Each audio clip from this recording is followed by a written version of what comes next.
Okay, let me see if I can explain this using my screen recorder to go through these photos. So at the bottom, you see that Roman numeral looking 2 thing there, right dead center. You'll notice, let's see, I should be able to zoom in.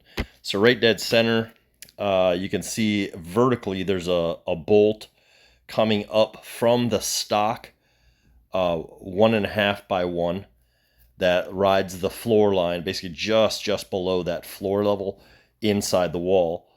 So that it's the bolt goes through that floor member, or excuse me, that wall member, basically to secure that lowest 1.5 by 1 to my Roman numeral number 2. The vertical supports on my Roman numeral 2 are 1/8 inch C channel. That's just filled with the wall foam. I just kind of custom cut each piece to just repack that wall when I was done on there. And then the top piece of this Roman numeral 2, it also has a vertical bolt going from inside the number 2 straight up through the horizontal 1 by 1 and then straight up into this 3 by 1. And I cut this little window out that's also packed with foam inside of there. And that's where I was able to insert the bolt. That's where I was able to get at the threads of the bolt to put on a lock washer and regular washer and a nut. Over to the right here, just disregard this bracket. Basically, that is a scab now that the entire structure is connected together, so that the upper wall and the lower wall can't sag apart from each other, causing my separation on that exterior trim seam. The other part that I found is that right here in this corner, vertically, there's that 3 by 1 going all the way up this the slide, basically up the I guess that would be the rear vertical edge of the dinette slide. So I took the top 2 bolts. I just had to jury rig some spacers in there because of the depth of my self-tapping screws. So those 2 top screws on that bracket that I put there, those things go into the vertical 3 by 1, and then the bottom ones, of course, those things attach into the horizontal 3 by 1. The reason I did that is because I do have that cracking that's happening in my outside fiber, what do you call that? The gel coat or fiberglass, the exterior panel, basically, right at that corner of the slide out, and the crack is starting to head down towards the horizontal seam that was just correct. All right, so as you can see here in the this is looking from the inside of the camper at that driver's side wall, and all the highlighted red stuff, that's all the aluminum support structure, and of course the little tack welds indicated by that little biscuit in the corner. All right, so you can see here, kind of horizontally in the center frame, you got the 3 by 1 running the long way from the back of the camper to the front. Underneath that you get the 1 by 1, and then below all that structure in this this rear saddlebag, we'll call this the overhang area, you've got that horizontal, where that number 857 in center frame, where that's pointing at, basically.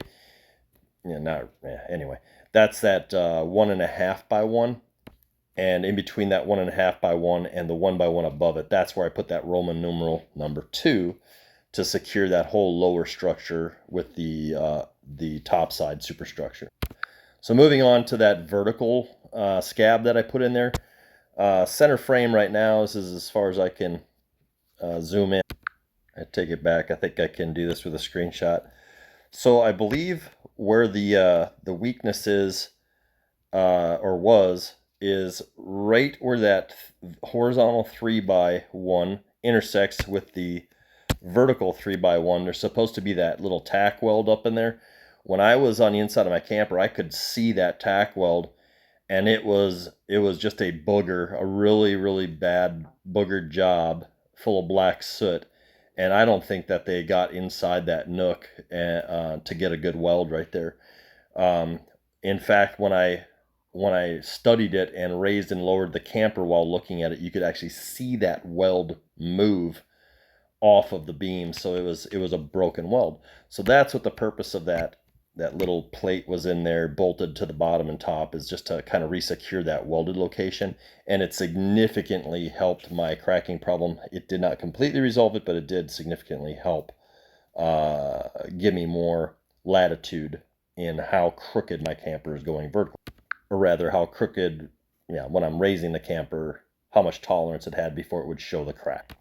But personally, I think what's happening when I'm raising that rear driver's side leg on there, and the rear driver's side leg gets a little bit too tall, if you will, a little bit too hyperextended, I believe that because of the weight of this camper, I believe that I'm actually just flexing this horizontal 3x1 and the 1x1.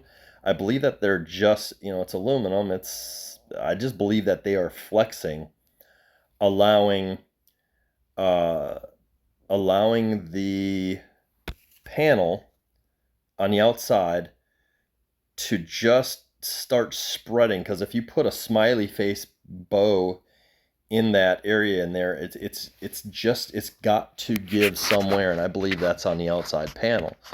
So not having a steel I-beam in there basically, I think is just allowing that crack, just due to, I don't know, just it being maybe under engineered, or maybe there's a different problem. Maybe on that 45-degree left-hand salute support bracket inside that wall, maybe those two welds are broken as well, um, stopping that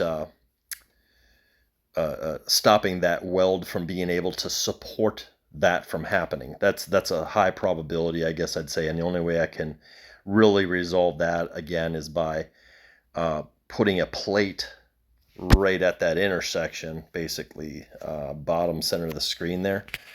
Put a plate across there and bolt into the left-hand salute 45-degree and bolting into the vertical. It is possible that I'll take a look at that, because what I'd be able to do on that magazine rack inside wall is just do some simple wainscoting across there instead to dress up that wall. After I'm done, I could cut that wall wide open to uncover that, if that is actually occurring. And then here, kind of in the middle of the screen, you can see that crack that's going from the rough end for the slide out there underneath all that rubber stuff, heading at not quite a 45-degree right-hand salute angle, and then it takes a dip down towards that horizontal trim after that. And there's a better look at the Roman numeral 2 bracket right there. You can see the bolt in the bottom there going into the understructure, 1.5x1, and then you can see the tip of the bolt going vertically there, the bolt head, and it passes through this, through my 1.5x1, through the stock 1x1, the horizontal, and then into the 3x1 right there. Quick screenshot of the entire superstructure there underneath that wall. All right, so to get at that the lower section of that Roman numeral 2 bracket, you see what I did here is just took a drill with a step bit, and right here inside the generator door hatch, just took that generator door off, went vertical through there, and just drilled a rather large hole, I guess, in that 1x1 that runs horizontal through there, just so that the bolt head could get recessed inside and not get in the way of my door later. So it's basically it's just sitting inside that aluminum tube, and then it runs up into the wall, into the bottom, drilled up and into the bottom of my my new bracket structure. Another shop note here. In the photo here, just basically center frame, you've got that white horizontal. That's not aluminum. That's just the backside of that exterior vinyl or plastic or rubberized trim strip. Underneath it, that's just glue. The gray is just the glue that used to bond the materials together before I gutted the thing. But anyway, that's the location basically of that the back side of that trim strip. All right, so right here you can see on the exterior, you'll watch it kind of separate. This is before the repair. on that horizontal kind of rubberized, plasticky, whatever trim strip that we were just talking about inside the camper. Here goes the separation. I've got a floor jack basically underneath the left driver's side rear overhang right now, and I'm about to release the tension off of it, and you'll see it grow, the gap grow. There you go. You can see that grow.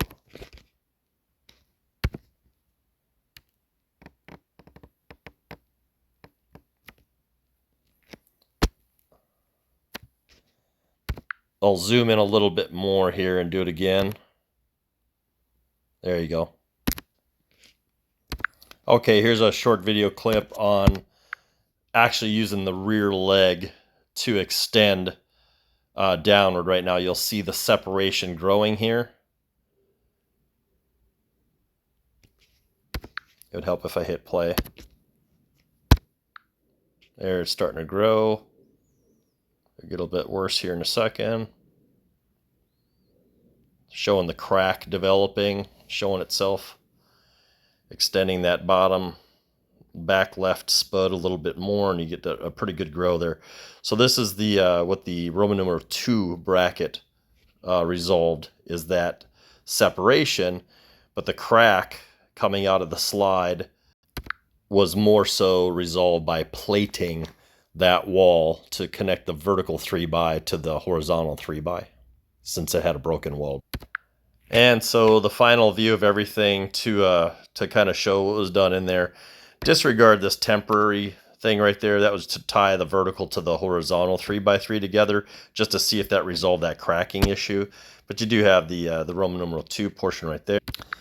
And then I took a piece of, what is that, 1/16 inch. There.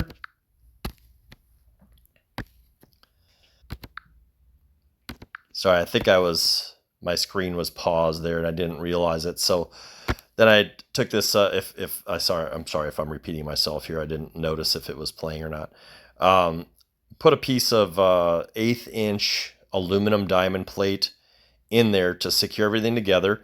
You can see the area over here that I cut in the wall is only up to about maybe the 10-inch mark, 10.5 or whatever, which the wall-to-wall carpeting that I had in there previously would have covered up by about 1/2 inch. But then once I realized that I needed to bolt together the vertical 3x1 and the horizontal 3x1 to get rid of that cracking issue, that's when I decided I had to just redo that wall trim altogether. So I've got 4 screws that are 1 1/8 or 1 1/4. I think they're 1 1/8 inch long, because I didn't want to penetrate through the wall into the exterior material. I think they're 1 inch. Anyway, got 4 of them that go into the vertical 3x1 aluminum, and I got 1, 2, 3, 4, 5, 6 of them that go into the horizontal 3x1 aluminum channel. Follow that across. You can see the 3x1 right there, the 1x1 below. And then I put a couple more bolts right there, one into the 1x1, one into the 3x1. And I think there's a couple more as you go across the field here, basically, just to secure everything together once and for all. I did not have a piece that was long enough to cover this whole gap, so I just covered the whole thing in carpeting next. So as you see here, I just moved my Costco indoor-outdoor replacement carpeting that I rigged in. I just moved it up about it's about 2 inches up or so. Just use hot glue to glue everything to the wall. Just ran basically a picture frame of hot glue around there and secured it into the wall. And then I had a piece of some kind of decorative trim. That's all I had at the time. I just wanted to get the job done. This is easy to remove. I also only had a certain color stain at my disposal, so I just did the best job I could of trying to color match the stains. The picture shows it a little bit lighter than it actually is, but you can see it doesn't match the trim color above. You've got the nice kind of a hazelnut brown, I guess, right there, and kind of a reddish brown down below. So I need to do a better job and get a better piece of trim in there. But I wanted to get this thing shored up for the time being. You can also see here some black marks in the floor. That is burn marks that I put in my vinyl by bringing my aluminum spool gun welder into here. So what I ended up doing is I wanted to reinforce this wall even more than just bolting it.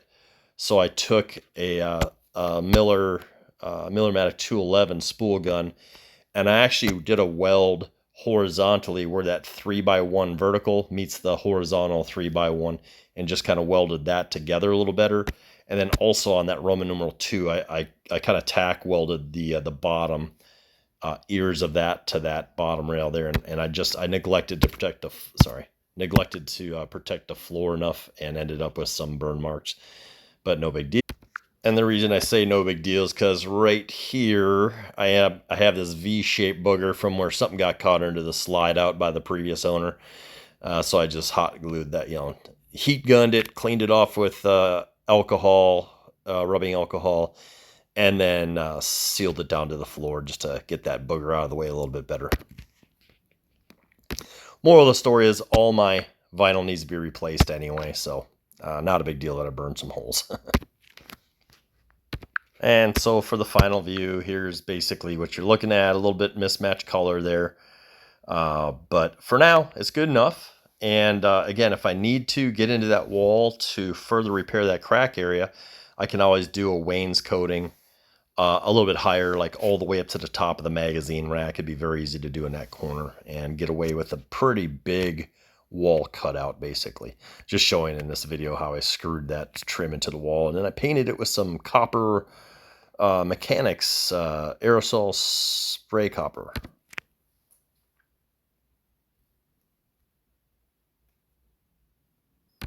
And again, I think I didn't have the video running, but that's the finished look of it, basically, if I didn't get the rest on video.